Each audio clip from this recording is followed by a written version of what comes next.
Kwa jina la Baba, la Mwana, na la Roho Mtakatifu. Amina. Bwana, unifanye niwe chombo cha amani. Palipo na chuki nieneze mapendo. Palipo na makosa pawe na msamaha. Palipo mashaka pawe na imani. Pasipo na matumaini pawe na matumaini. Palipo giza nilete mwanga. Palipo na huzuni pawe na furaha. Bwana, unisaidie nitamani sana kufariji kuliko kufarijiwa. Kuelewa kuliko kueleweka. Kupenda kuliko kupendwa. Kwa kuwa ni katika kutoa ndipo tunapokea.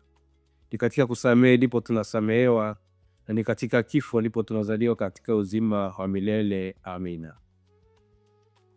Leo ni sherehe ya kupashwa habari ya kuzaliwa kwa Bwana, the Annunciation. Ningependa kutafakari kuhusu fikra au yaliyomkumba Bikira Maria katika siku hii ya leo, sherehe ya leo. Na ni swali aliloliuliza, itakuwaje neno hili maana sijui mume?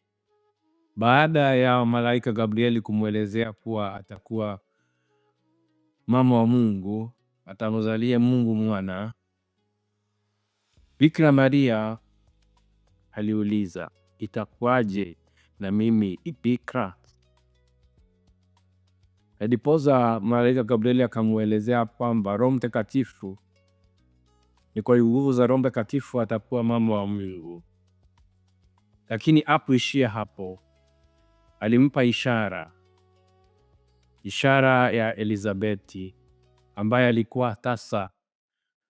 Akamwambia kwamba nenda, Elizabeti kwa sasa hivi ana miezi 6, yeye yu mjamzito. Na haya maneno yalimtia nguvu Bikira Maria. Ndiposa akamalizia kwa kusema, mimi ni mtumishi wa Bwana, na hiyo itendeke ulivyosema. Swali la Bikira Maria, itakuwaje na mimi ni bikira, ni ishara kwamba imani yetu sio pofu. We do not have blind faith. Ningesema hivyo. Ndiposa Mtakatifu Yohana Paulo wa pili, St. John Paul II, aliandika barua inayoitwa kwa Kilatini Fides et Ratio, imani na akili, kwamba ni vizuri tutumie imani na akili kila mara katika maisha yetu. Na ndiposa tunaona wakati mwingine tunapotumia imani bila kutumia akili tunakuwa na madhara na maafa mengi.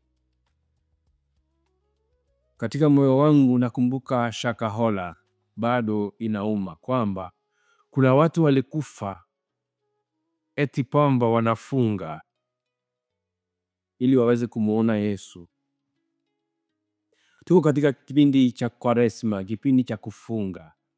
Lakini tunafaa pia kutumia akili zetu, sio tu kufuata maneno ya watu. Bikira Maria, mama wa Mungu, alitumia akili, kwa sababu alijua hakuna vile ambavyo angekuwa mama bila kuwa mwanaume. Na ndiposa akaomba kwa unyenyekevu malaika Gabrieli amwelezee itakuwaje. Na baada ya kuelezewa na kupewa ishara ya Elizabeti, akaamini.